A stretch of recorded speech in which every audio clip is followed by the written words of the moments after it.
मेरे बहुत ही प्रिय और बेहद सम्मानित साथियों, हृदय की असीम गहराइयों से अभिनंदन, बहुत बहुत हार्दिक स्वागत।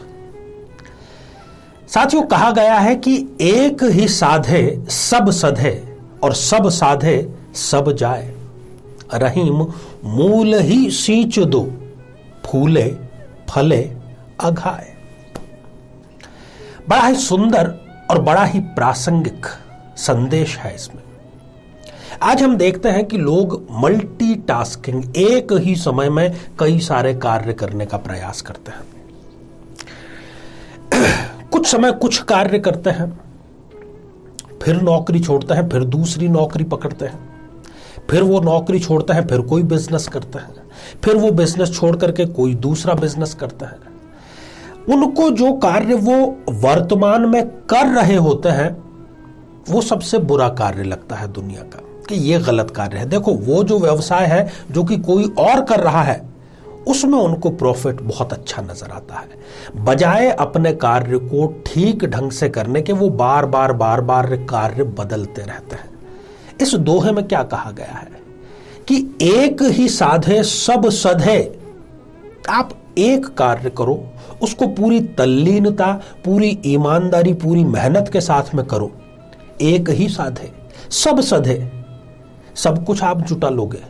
और जब आप सब कुछ करोगे, बार बार कार्य बदलोगे, तो कुछ भी आपके हाथ में नहीं रहेगा। जैसे कि एक पौधा है, आप उसके जड़ में रोजाना जल समर्पित करिए, उसके पत्ते भी फूलेंगे, फूल भी उसके पुष्पित होंगे और उसमें फल भी आ जाएंगे। कहने का अर्थ यह है कि हम एक ही दिशा में यदि चलते हैं, राह पकड़ तू एक चला चल, पा जाएगा मधुशाला। डॉक्टर हरिवंश राय बच्चन जी की एक जो पंक्ति है, यह भी पूरी तरीके से चरितार्थ होती है। तो साथियों, मुद्दे की बात पर आते हैं। 40, लगभग कई बार तो 45-50 वर्ष की आयु में जाकर के व्यक्ति को लगता है कि अरे, मैं जिस करियर में हूं, जिस जॉब में हूं, जिस व्यवसाय में हूं, मैं गलत इसमें आ गया, मुझे तो वो कार्य करना चाहिए था। इस दुविधा को आप उम्र में जितनी जल्दी ठीक कर लेंगे, उतना आप दूर की कौड़ी और दूर की मंजिल को प्राप्त कर पाएंगे। तो साथियों, आज इस एपिसोड में हम चर्चा करने जा रहे हैं धनु लग्न की जन्म पत्रिका के बारे में। यदि आपका अपने लग्न से संबंधित एपिसोड देखने से रह गया है तो यहां आई बटन में हम उसका भी लिंक प्रोवाइड करा रहे हैं, वो जाकर के आप देख सकते हैं। अब इस एपिसोड से आपको मिलेगा क्या? आप स्वयं हैं, आपके घर में कोई बच्चा है, घर का कोई भी सदस्य है, यदि वो इस असमंजस में है कि आखिर उसको करियर बनाना किस क्षेत्र में चाहिए, क्या उसको जॉब करना चाहिए, क्या उसको ठीक से पढ़ाई करना चाहिए, या फिर उसको किसी बिजनेस की तरफ अपना ध्यान लगाना चाहिए, इन सब प्रश्नों के उत्तर आपको मिलने वाले हैं आज धनु लग्न में। तो साथियों, इस पर हम विस्तार से चर्चा करें इससे पहले एक बेहद जरूरी सूचना कि हम हमारे प्रत्येक एपिसोड के अंत में किसी न किसी जातक के प्रश्न का उत्तर देते हैं, और ये प्रश्न हमें प्राप्त होते हैं आप लोगों के ही द्वारा यूट्यूब कमेंट के माध्यम से। तो साथियों, जब भी आपको अपना कमेंट लिखना हो, उससे पहले आपको लिखना चाहिए #आचार्य चंद्रकांत। उसके बाद अपना कमेंट आप लिखें, और इसी एपिसोड से संबंधित एक प्रश्न इसी एपिसोड के अंत में आपसे पूछा जाएगा, तो उसका सही उत्तर भी साथ में लिखा होना बेहद जरूरी है। तो आइए साथियों, बिना किसी देरी के जन्म पत्रिका के माध्यम से इसको थोड़ा आसान बनाते हैं। ये जो आप एक जन्म पत्रिका देख पा रहे हैं, 9 नंबर से प्रारंभ हो रही है। तो सर्वप्रथम चर्चा करते हैं कि इस जन्म पत्रिका में कब कब ऐसी स्थितियां निर्मित होती है कि इस जातक को, इस जातिका को पढ़ाई पर विशेष ध्यान देना चाहिए, पढ़ाई मन लगाकर करनी चाहिए, बल्कि ये पढ़ाई मन लगाकर करेंगे भी, करते ही हैं यदि ये स्थितियां होगी, और इनको पढ़ाई के माध्यम से ही एक श्रेष्ठ करियर, एक श्रेष्ठ आजीविका प्राप्त होगी। साथियों, सबसे पहली स्थिति, यदि इस जन्म पत्रिका में पंचमेश मंगल और नवमेश सूर्य, इन दोनों की युति खास तौर पर केंद्र या त्रिकोण के किसी भाव में हो, या फिर ये दोनों एक दूसरे के स्थान पर स्थान परिवर्तन करके बैठ जाए। पंचमेश मंगल जो है वो नवम भाव में जाकर के बैठ जाए और नवमेश सूर्य पंचम भाव में आकर के विराजमान हो जाए। बड़ा सुंदर राजयोग भी यहां पर स्पष्ट रूप से घटित हो रहा है। साथियों, दूसरी स्थिति गुरुदेव को लेकर के है। गुरुदेव इस जन्म पत्रिका में लग्नेश तो है ही, साथ ही वो दो केंद्रों के अधिपति हैं, सुखेश होकर के। सुखेश और लग्नेश दोनों ही हैं। यदि गुरुदेव अच्छी डिग्रियों में हो और केंद्र या त्रिकोण में कहीं भी अवस्थित हो, तब भी इस व्यक्ति को जॉब ही करना चाहिए। जॉब इनके लिए श्रेष्ठ रहती है और ये जॉब किन क्षेत्र में करेंगे वो हम आगे आपको चर्चा के दौरान बतलाएंगे। बात करते हैं अगली स्थिति की। साथियों, यदि इस जन्म पत्रिका में नवमेश सूर्य, केंद्र या त्रिकोण इनमें से कहीं पर भी अवस्थित हो, तब भी वो इस व्यक्ति को पढ़ाई में प्रखर रखते हैं, पढ़ाई में अग्रिम पंक्ति में रखते हैं। अच्छी डिग्री, उच्च शिक्षा ये प्राप्त करता है व्यक्ति और जॉब भी बहुत अच्छे स्तर की करता है।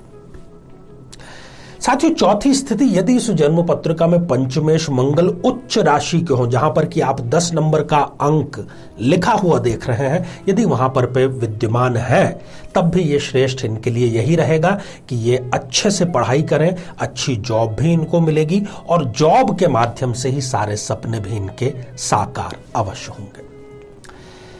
साथियों, अब मैं कुछ ऐसी स्थितियों की चर्चा करने जा रहा हूं जबकि इनको पढ़ाई पर बहुत ज्यादा जोर देने की जरूरत नहीं है, बहुत ज्यादा दिल पर दिमाग पर लोड लेने की आवश्यकता नहीं है, क्योंकि हासिल कुछ नहीं होगा। आखिरकार इनको सफलता मिलेगी तो स्वयं के स्थापित बिजनेस से ही मिलेंगी। यदि इस जन्म पत्रिका में पंचम भाव में शनिदेव विराजमान हो जाएं और लग्नेश जो कि गुरु है इस जन्म पत्रिका में, वो सप्तम भाव में या एकादश भाव में या द्वितीय भाव में विराजमान हो जाएं और शनि अपनी पूर्ण दृष्टि से इनको देखने का कार्य कर रहा है, थोड़ी सफलता देरी से मिलेगी परंतु निश्चित रूप से इनको सफलता मिलेगी। दूसरी स्थिति, यदि पंचमेश मंगल त्रिक भावों में जाकर के विराजमान हो जाए, पढ़ाई से इनको नफरत होगी, पढ़ाई के नाम पर आलस्य, नींद ये आना बिल्कुल आम बात इनके लिए हो जाएगी। इसलिए इनको पढ़ाई पर बहुत ज़्यादा ध्यान देने की आवश्यकता नहीं है। आपको लगेगा कि गुरुजी इस प्रकार की क्यों आप बातें कर रहे हैं, क्योंकि देखिए हर एक माता पिता चाहता है कि उसका बच्चा पढ़े और केवल पढ़े, परंतु हर व्यक्ति पढ़ने के लिए पैदा नहीं हुआ है। यह कड़वा सत्य है जो कि आपको स्वीकार करना पड़ेगा, आज नहीं तो कल। जितनी जल्दी स्वीकार करेंगे उतना अच्छा रहेगा। साथियों, यदि इस जन्म पत्रिका में नवमेश सूर्य त्रिक भावों में जाकर के विराजमान हो जाएं, 6ठे, 8वें या 12वें भाव में, तब भी इस व्यक्ति को पढ़ाई से कोई खास लाभ नहीं होगा। इवन ये उच्च शिक्षा ग्रहण भी कर ले तो ये कार्य कुछ और करेगा, शिक्षा किसी और क्षेत्र में ये प्राप्त करेंगे।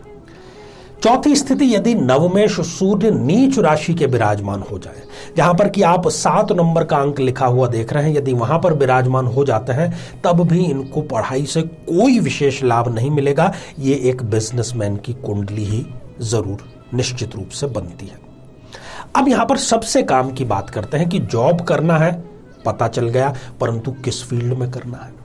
बिजनेस करना है, पता चल गया, परंतु किस फील्ड में करना है। तो फील्ड आप नोट डाउन कर लीजिए कि किसी भी प्रकार की कंसल्टिंग या जिसको हम सलाह कहना है वो इनके लिए सर्वोत्तम रहता है। किसी भी प्रकार से ये टेक्निकल फील्ड में यदि अपना कार्य करते हैं तो बेहतर रहता है। मनोविज्ञान के क्षेत्र में ये अच्छा कार्य कर सकते हैं। इंफॉर्मेशन टेक्नोलॉजी, IT, इसके क्षेत्र में ये अच्छा कार्य कर सकते हैं। अकाउंटिंग और टीचिंग। अब यहां पर एक बात स्वाभाविक है कि आचार्य जी आप कह रहे हैं कि अकाउंटिंग के क्षेत्र में, अब आप एक तरफ कह रहे हैं कि पढ़ाई नहीं करना है। ऐसे बहुत सी अकाउंटिंग फील्ड्स हैं जहां पर आप प्रत्यक्ष नहीं तो अप्रत्यक्ष रूप से जुड़े हुए हैं। टीचिंग का अर्थ केवल ये नहीं होता कि आपने BEd कर लिया, नेट और स्लेट कर लिया और आप पढ़ा रहे हैं किसी स्कूल में, विश्वविद्यालय में। Not at all. पढ़ाई का सीधा सा मतलब यह है, टीचिंग का सीधा सा मतलब यह है कि आप कुछ चीज सिखा रहे हैं, सिखाने से संबंधित किसी इंस्टीट्यूट से आप जुड़े हुए हैं, प्रत्यक्ष या अप्रत्यक्ष रूप में। तो साथियों, बहुत ही बेहतरीन ये चर्चा चल रही है। प्रत्येक लग्न पर हम चर्चा कर रहे हैं और आने वाले एपिसोड में जो बाकी लग्न है उस पर भी हम चर्चा जरूर करेंगे। जिन भी स्थितियों की हमने चर्चा की, यदि उसमें कोई ग्रह 0 डिग्री का या 28-29 जैसी अंतिम डिग्रियों का हो चला है, तब फिर ये कार्यरत यहां पर स्थितियां नहीं रहेंगी। तो आइए साथियों, अब हम बढ़ते हैं आज के हमारे कमेंट के चरण की ओर। आज हमने कमेंट शामिल किया है सुमन आर्य जी का, जो कि इन्होंने चंदौसी उत्तर प्रदेश से लिखा है और आपने जानना चाहा है कि क्या आप किसी नॉन मंगलिक से विवाह कर सकते हैं और शादी का योग है या नहीं। बिल्कुल नहीं कर सकते। आप एक प्रबल रूप से मंगलिक हैं, आपको मंगलिक से ही विवाह करना है। बल्कि मैं तो और 2 कदम आगे बढ़ करके कहूंगा कि न केवल मंगल बल्कि पूर्ण कुंडली मिलान करके ही आप विवाह संपन्न करें। तो आइए साथियों, अब आज का बेहद ही आसान सा प्रश्न। आज हमने चर्चा की धनु लग्न की, तो धनु लग्न में लग्नेश कौन सा ग्रह होता है। साथियों, आप सभी स्वस्थ, समृद्ध और शांतिपूर्वक जीवन व्यतीत करें। नमस्कार।